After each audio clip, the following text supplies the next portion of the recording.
Dear students, তোমাদের প্রত্যেককে আমার ইউটিউব চ্যানেলে স্বাগত। তোমাদের অলরেডি আমি টপ 201 ওয়ার্ড সাবস্টিটিউশনের যে সিরিজ সেটা শেষ করেছি। এবার তোমাদের কাছে একটা নতুন সিরিজ শুরু করছি, top 200 idiom and phrases. Okay, এখানে আমি 200টা most important idiom and phrase আমি ডিসকাস করব, যেটা তোমাদের সমস্ত কম্পিটিটিভ এক্সামে কাজে লাগবে। মন দিয়ে শোনো।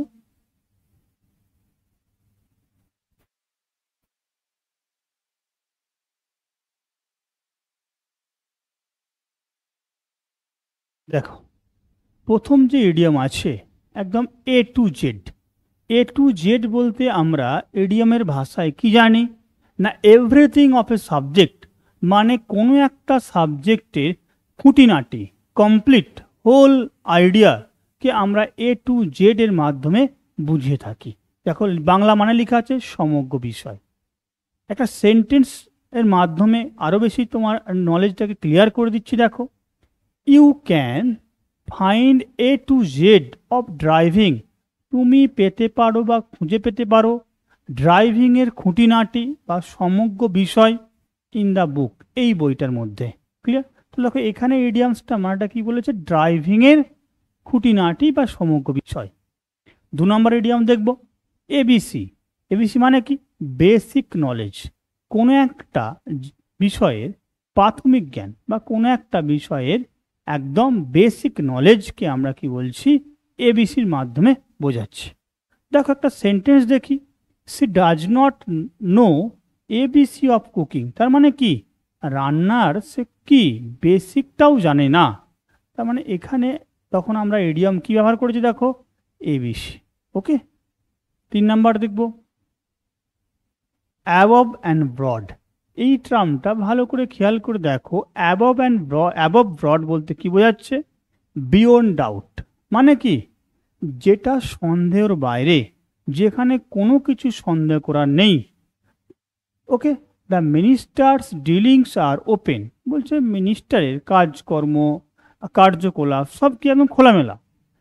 অ্যান্ড অ্যাবভ অ্যান্ড ব্রড মানে সেখানে কোনো রকম ডাউটফুল বিষয় নেই, সেখানে উইদাউট ডাউট বা বিয়ন্ড ডাউট সেন্স আমরা যেটাকে বলছি অ্যাবভ ব্রড ইডিয়মটা ইউজ হয়েছে।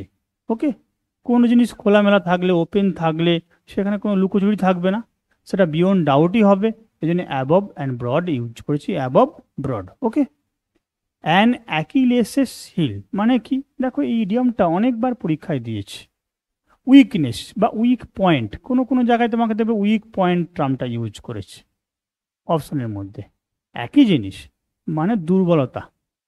দেখো, কোনো কোনো বিষয়ে কোনো কোনো মানুষের একটা কি থাকে না, লুফল থাকে বা উইক পয়েন্ট থাকে, সেটাকে আমরা কি বলবো না, অ্যান অ্যাকিলেসেস হিল। দেখো, একটা সেন্টেন্স দেখি, হিজ উইকনেস ফর ফেম, তার খ্যাতির জন্য দুর্বলতা, হ্যাজ প্রুভ প্রমাণ করেছিল, two be an Achilles's hill, এটাই ছিল কি বলো, তার সব থেকে লুফল বা weak point for his downfall, তার কিসের জন্য না, পতনের জন্য। নেক্সট 5 নাম্বার দেবো কি আছে, an acid test. Acid test দেখো বাংলা লেখা আছে অগ্নি পরীক্ষা, কিন্তু ইংলিশ কি না, এ থরো টেস্ট বা টাফ অথবা ডিফিকাল্ট টাস্ক বা টেস্ট বলতে পারো। ওকে, মানে কঠিন পরীক্ষা সেন্সে আমরা অ্যান অ্যাসিড টেস্ট টার্মটা ইউজ করে থাকি। দেখো, বলছে the election is an acid test for the leaders, মানে যারা রাজনৈতিক নেতা আছে তাদের জন্য কি ইলেকশন হচ্ছে অগ্নি পরীক্ষা। এটা যদি একবার তারা উতরে যায় বা এই পরীক্ষায় পাস করে, তারা একদম 5 বছর সিকিওর। তাই তো, আমরা জানি যে 5 বছর তাকে আর কেউ নড়াতে পারছে না। ওকে, তো সেই জন্য আমরা বলছি এটা তাদের কাছে কি না, একটা অ্যাসিড টেস্ট।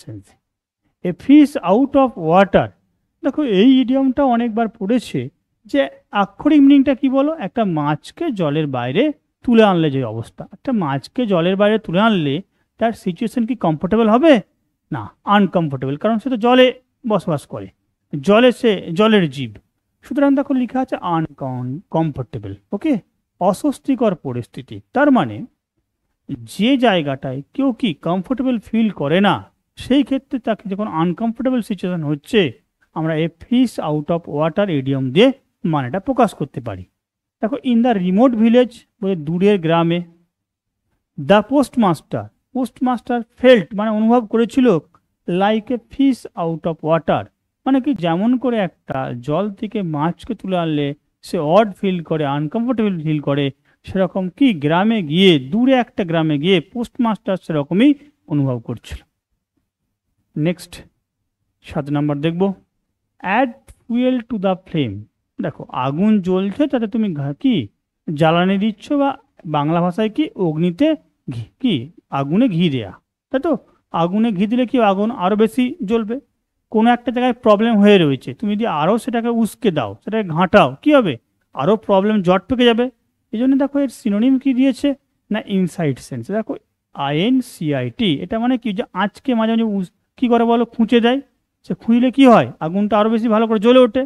তেমনি কোনো একটা জায়গায় প্রবলেম হয়েছে, সেটা যদি খোঁচাখুচি করা হয় কি হবে, আরও বেশি জট পেকে যাবে। এই জন্য কী বলা আছে, add fuel to the flame. সেন্টেন্সটা দেখে নিই, the behaviour of the student added fuel to the flame of the teachers anger. তার মানে টিচারের যে রাগ, এটা আরও বেশি বৃদ্ধি করেছিল কি বলো, ছাত্রটার ব্যবহার বা আচরণ। আফটার অল, এটা মানে কি বাংলা সেন্সে আমরা বলি সব দিক থেকে বিবেচনার পরে বা সর্বোপরি, সব দিক বিবেচনার পরে বা শেষ। তাহলে লিখা আছে ইন দ্য ফাইনাল কনসিডারেশন, মানে সব দিক বিচার করে লাস্ট যে মতামতটা তুমি দেবে সেটা হচ্ছে কি আফটার অল সেন্সে। In spite of everything said, সব কিছু বলা সত্ত্বেও, Robin Hood was after all a kind man, মানে যতই তার সম্বন্ধে খারাপ ভালো আমরা বলি, সর্বোপরি সে একজন কি ছিল বলো, দয়ালু ব্যক্তি ছিল বা মানুষ ছিল। নেক্সট, এগেনস্ট অল অডস মানে কি, দেখো লেখা আছে in spite of a lot of problems, তার মানে প্রচুর সমস্যা থাকা সত্ত্বেও, এগেনস্ট অল অড, অড মানে কি স্ট্রেঞ্জ বা প্রবলেম, তার বিরুদ্ধে। তার মানে দেখো in spite of a lot of problem বলতে কি আছে, দেখো বহু অসুবিধা সত্ত্বেও। এখানে ইডিয়ামটা কি হয় সেন্টেন্সে ব্যবহার হয়েছে, দেখো হি স্ট্রাগল এগেনস্ট অল অডস, সে সমস্ত প্রবলেমের বিরুদ্ধে, ক্রাইসিসের বিরুদ্ধে কি করছিল বলো, সংগ্রাম চালিয়ে যাচ্ছিল। To keep his business going, তার ব্যবসাটা চালিয়ে নিয়েছে। Okay, all and sundry, all and sundry মানে কি দেখো লেখা আছে এভরি ওয়ান। এভরি ওয়ান মানে কি সমাজে যেখানে কোনো ডিসক্রিমিনেশন নেই, বিভেদ নেই, ধনী দরিদ্র ঠিক আছে, ধনী গরিব, কি ইয়ং ওল্ড, সব সমস্ত ধরনের সমস্ত বয়সের লোকজন সবাইকে বোঝালে কি বলবো, অল অ্যান্ড সান্ড্রি। বাংলা কি লেখা যাবে, সকলকেই। স্টার চিহ্ন দিয়ে রেখো, এটা অনেকবার পরীক্ষায় পড়েছে। Clear? 11 number, all at once. আমরা অল অ্যাট ওয়ান্স বলতে তৎক্ষণাৎ বলি, কিন্তু এটার একটা সেন্সও আছে, সাডেনলি বা হঠাৎ সেন্সে। কিভাবে দেখো, একটা সেন্টেন্সে আমরা দেখে নিই, অল অ্যাট ওয়ান্স মানে হঠাৎ করে বা তৎক্ষণাৎ। দে এন্টার্ড মাই রুম, তারা কি করেছিল, আমার রুমে প্রবেশ করেছিল। অল ইয়ার্স, এটা অনেকবার পরীক্ষায় বিভিন্ন পরীক্ষায় দিয়েছে, খুব মনে রাখবে ভালো করে। দেখো এখানে অল ইয়ার্স বলতে কি না, লিসেনিং উইথ গ্রেট অ্যাটেনশন, খুব মনোযোগ সহকারে শোনা। আমরা বলি না কান পেতে রয়েছে শোনার জন্য, এটা হচ্ছে অল ইয়ার্স, যে ব্যগ্রভাবে শোনা। তাহলে দেখো they were all ears to what I was saying, আমি কি বলিতেছিলাম এটা শোনার জন্য তারা ব্যাকুল ছিল। ওকে, এবং কান পেতে ছিল, এই সেন্সটা বলতে আমরা অল ইয়ার ইডিয়ামসটাকে ব্যবহার করছি। অবশ্যই এস থাকবে। 13 number, all Greek and Hebrew. এই অল গ্রিক অ্যান্ড হিব্রু বলতে কি না, দেখো লেখা আছে টোটালি আনইন্টেলিজেবল, মানে কি যেটা বোধগম্য নয়, বুঝতে পারা যায় না এমন, এরকম সেন্সে আমরা অল গ্রিক অথবা অল হিব্রু টার্মটা ব্যবহার করি। ধরো না কোনো একটা ম্যাটার তোমাকে দিয়েছে, এই ম্যাটারটা তুমি বুঝতে পারছো না, ঠিক আছে, তুমি কি তোমার আয়ত্তে আনতে পারছো না, তখন আমরা এই অল গ্রিক অ্যান্ড হিব্রু টার্মটা বলতে পারি। Supreme authority, what you are saying is all Greek to me, বলে তুমি কি সুপ্রিম অথরিটি বলছো, এই বিষয়টা আমার কাছে ঠিক বোধগম্য হচ্ছে না বা আমি বুঝতে পারছি না।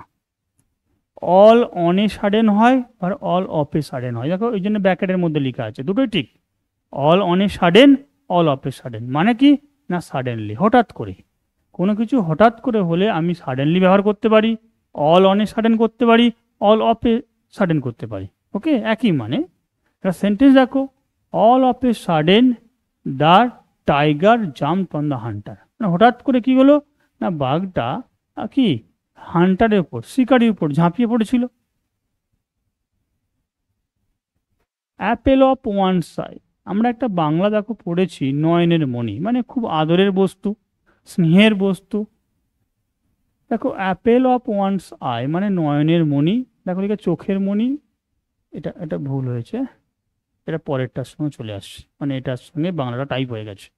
তো তুমি চোখের মণি, দেখো সেন্স কি লেখা আছে, ভেরি মাচ ডিয়ার, মানে খুব আদরের, খুব যত্নের সেন্সে আমরা এটাকে বলতে পারি। The boy is the the boy is the Apple of his mother's I, কি মায়ের নয়নের মণি ছিল ছেলেটা। ওকে, এই দুটোই তুমি স্টার চিহ্ন দিয়ে রাখবে, দুটোই পরীক্ষায় অনেকবার দিয়েছে।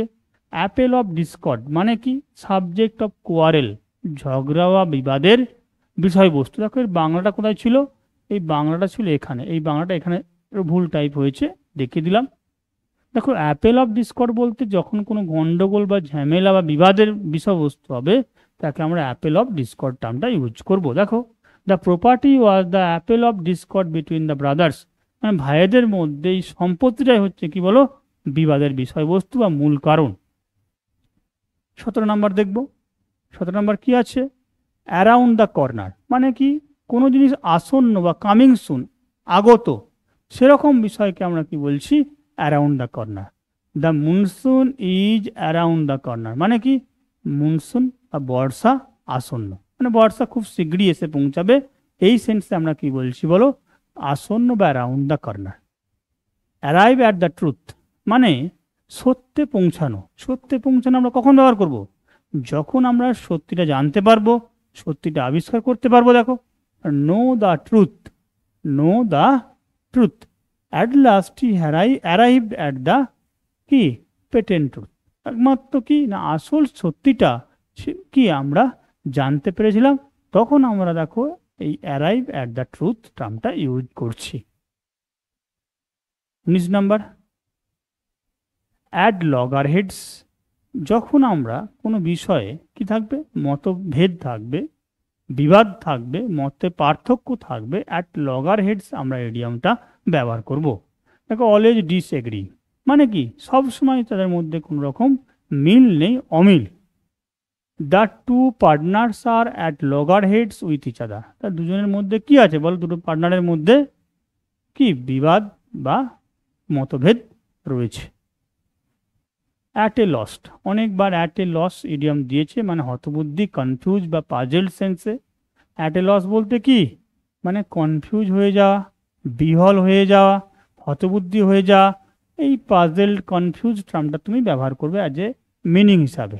হি was at a loss and কি ফাম্বলড, সে একদম হতবুদ্ধি হয়ে গেছিল, কি করবে ভেবে পাচ্ছিল না, তখন আমরা এই ইডিয়ামটা ব্যবহার করছি অ্যাট এ লস সেন্স। তো আজকে 20টা ফার্স্ট ক্লাসে 20টা ইডিয়াম আলোচনা করলাম, এই সিরিজটা কন্টিনিউ হতে থাকবে।